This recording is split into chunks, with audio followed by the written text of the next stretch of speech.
Welcome to the Luz and Dolly Show. I'm Luz. And I am Dolly. Kimbara, kumbara, kumbara, kimbamba. Kimbara, kumbara, kumbara, kimbamba. Kimbara, kumbara, kumbara, kimbamba. Kimbara, kumbara, kumbara, kimbamba. Hey mama, Hey, mama. hey mama, hey mama. ¡Huepa! That was a surprise for you. Thank you. Aquí tenemos que darle un poquito de azúcar, porque tenemos a Elizabeth-Colón, nuestra hermanita tan bella, aquí con nosotros.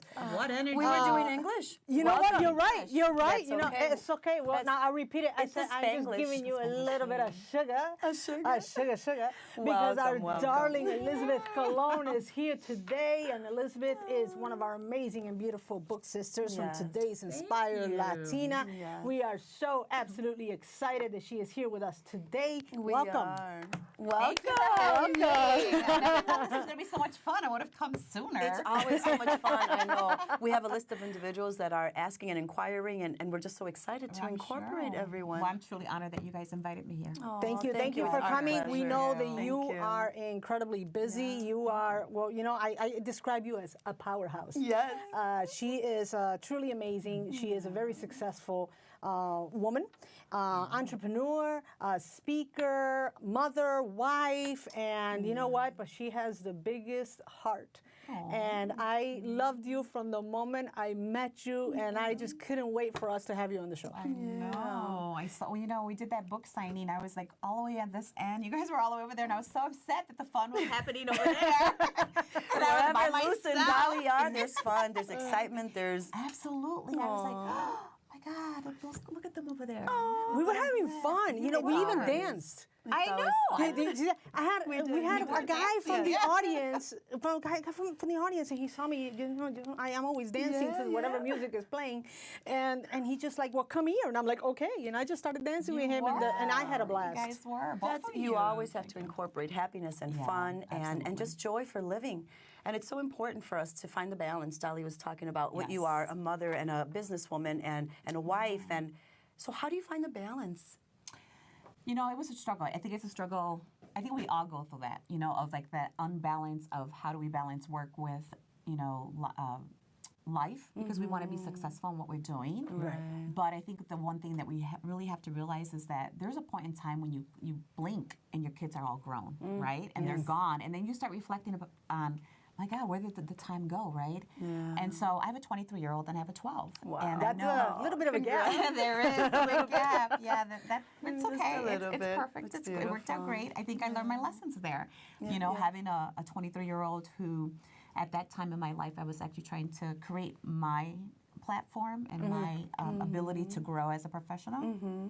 And so I kind of missed out on some opportunities there. Sure, right? sure. And so I learned that with my second child, and that you can have it all. You know, you really That's can. beautiful. And it's really about setting boundaries. Did you hear that, guys? That's so important that you can have it all. You can. Setting You can have it all. boundaries is- I like that boundaries. idea. So tell me, how can I have it all?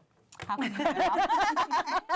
I like Well, that. I can like tell that. you my recipe for how I did it. Tell me your I did- recipe. I'm here to Everyone has listen. their own. You know, I really think boundaries are really important. Yes. What's important to you? I learned, you know, with my business is that I was always loyal to my customers. I was there 24/7. I was responding to emails at night. I was, you know, waking up at 5 o'clock in the morning when I should have been waking up at 5 doing exercise or meditating. I was working, right? Okay. And one day I woke up and I'm saying, you know, is this what I really want? Is this what it means to be an entrepreneur, right? You look at entrepreneurs, they're golfing, they're traveling, they're having a lot of fun. And someone else is doing the work, right? Someone else is doing the work. And then there's the other group that feels like they have to do 80 hours a week to be a successful entrepreneur. I was just about to say that. I actually read a post on Facebook, and it said, an entrepreneur is someone who's willing to work 80 hours a week to avoid the 40 hours in the office. And it was actually funny, but at the same time, it is true, because I'm an entrepreneur. Yes. I'm an entrepreneur, and I will work 7 days a week, so I don't have to be at a 9 to 5, with closed-in doors and not having the freedom. I think it's kind of like the give and take. What are you willing to sacrifice so that you can live your dream? Yeah. Right. And I think, you know, and that's great. You know, I don't work weekends. You don't never see me or follow me on Facebook where I am working on weekends. I end my days like a normal business day. You know, if it's 9 to 5, 8 to 4:30, that's the time that I end my day. Why? Because what's there is going to be there tomorrow. That is true. Right? That is true. Okay. And if I send that on email at 4:30, I have no guarantee that that client of mine is even going to respond to it at 5 o'clock, right? Correct. They're probably wrapping up to go home. Yeah. So why would I just like be rushed out? And I do, you know, because my day ends at 4:30, 5 o'clock. But then I wait until the next morning, and it allows me to like debrief, to do self-care, to be home to make dinner for my children, to have To enjoy the quality conversation with my time. husband. To and- call Good for Dolly you. because call she and I. Dolly. Yes, to call Dolly, and I truly set up boundaries around that. I determine, and I don't necessarily like do a lot of networking like I used to. Okay. I still love networking, but I felt like that's what I had to do. But the reality of it isn't, because when I reflected back on all my networking nights, I looked at what was the return of investment on a lot of that ROI. networking stuff. Okay. I didn't get it new business, Yeah. right? Maybe people got to know me, and now they know Elizabeth-Colón. So I become very selective around that. So maybe in the beginning of your growth, that was necessary? Is that more or less? And now that you're in another plateau, does that like balance off? Or? Networking is important regardless. I'm not saying that it's not, but you have to be selective of where you network, Because right? your time and energy is worth Absolutely. a lot. Your Yes. time is so valuable. That is something you're not going to get back. You don't. But why don't you tell us a little bit about what you do? Yes, your and company and first how of you all, and how you started. got started, because your story is so powerful. Yes.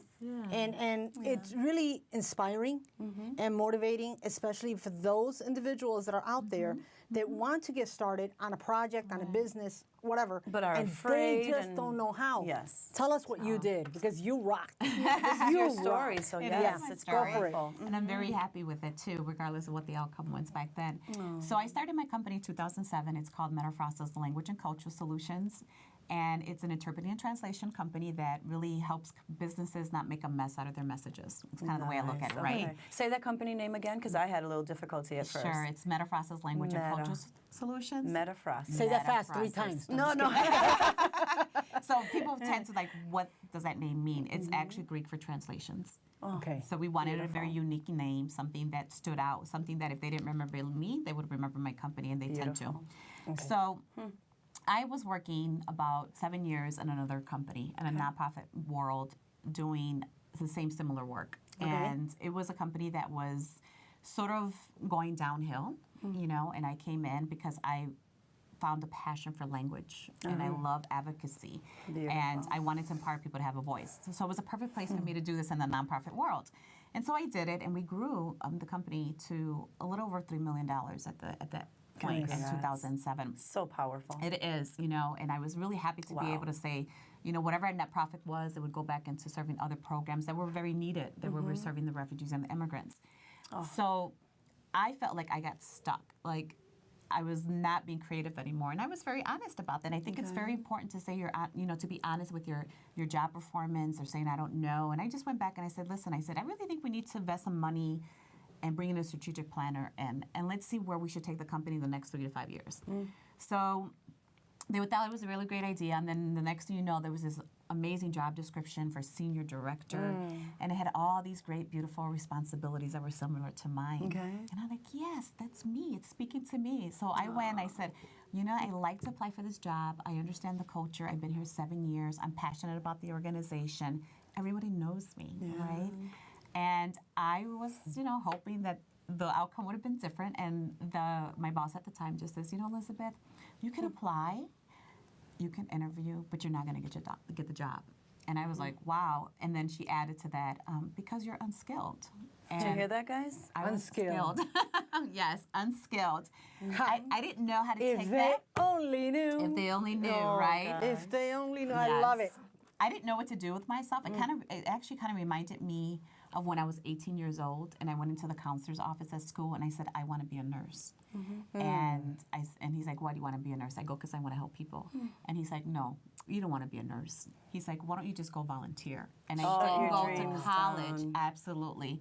I didn't go to college straight from high school because he made me believe that I wasn't Good. You weren't able good to enough. do anything. Yes, I know. You know, and that just drives me nuts because people just don't realize the impact that those your words. words can have on someone else. Absolutely. That counselor altered your path. Yes, and that's why it's so Altered your path. important that you realize the power within and do not allow anyone else to take that away. Absolutely. Absolutely. So really quick, what did you do? So I went home. I cried. I was Okay. upset. I was sad. And then I woke up and I said, no more. And I said, I typed up my resignation. I gave it to my boss. And the day before, I think I was leaving or something, we had a conversation and she called me and I just said, I want to thank you. And she's like, The for courage. what? Oh. And she's like, and I told her, it was really funny because she was like really happy because she had a grin on her face like, oh, she's going to thank me for something great, right? Yeah. And I said to her, I want to thank you because you will be the first and last person to ever tell me I am unskilled to do something. Yes. And with Toma. that, Yes. With Yes, I that, got goosebumps. I know. I went home without a plan, It's okay. but that was okay. I took my savings. So savings are very important. I think I learned that a little bit late in life, but I only had $500 in my savings account.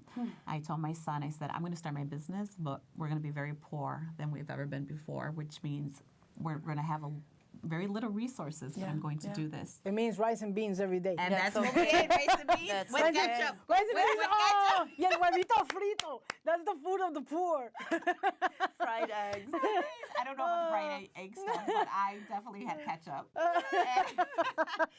And I did it, and I worked hard. See how important that is, though? Yeah. Everyone that's listening and watching, how important it is not to give up on your dreams, not to allow anyone else to tell you that you are not capable, because you are. Oh my gosh, Thank you so are. much. You definitely. Oh are. gosh, that is absolutely beautiful. You know, this We is can this go on is for truly hours. amazing. We can. We definitely can. And oh my God, Elizabeth, you know, really quick, what would be the message that you would give your audience, you know, the audience members, as to what they need to do?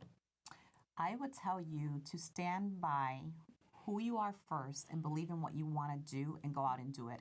And build your confidence to where no brick and mortar is going to knock you down, because you know they say sticks and stones may break my bones, but words will never hurt me. Words do hurt. Words do definitely hurt. Definitely hurt. So ignore it and move forward. And if anything, just let those words empower you to get further. Yes. Sounds Thank great. you so much. Elizabeth, sorry, it's such a short wow, time, is but that That was practice. That was practice. I would Thank you so definitely love to much. continue talking to you. We can talk for hours, but you're such an amazing woman. Thank you so much for joining us today, and absolutely we'll Can talk I some more. announce the Women's Success Summit? We have 2 seconds to Please do do. that. 2 seconds. Okay. So I'm a believer in collaboration within women entrepreneurs. And so I am bringing a Women's Success Summit on August 25th to the Gleacher Center, which is downtown, from 8 to 6. I have an amazing woman, mentor and coach of mine, Michelle Villalobos, Yes.